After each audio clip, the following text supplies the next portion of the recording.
સમગ્ર કચ્છ જિલ્લામાં ભારે વરસાદના કારણે 6 જેટલા રસ્તાઓ વાહન વ્યવહાર માટે બંધ કરવામાં આવ્યા છે।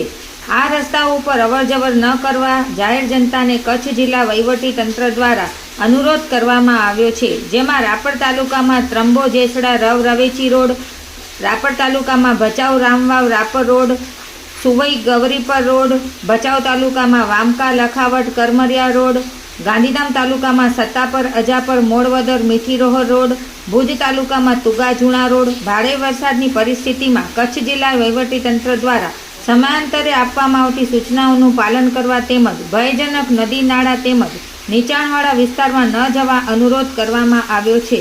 જેમાં મોડવદર અને મીઠીરોહર રસ્તો આગામી સૂચના સુધી તમામ ટ્રાફિક માટે બંધ કરવામાં આવ્યું છે। તંત્ર દ્વારા વિનંતી કરવામાં આવી છે કે તેઓ વૈકલ્પિક માર્ગો અપનાવે અને તે મુજબ મુસાફરીનું આયોજન કરે।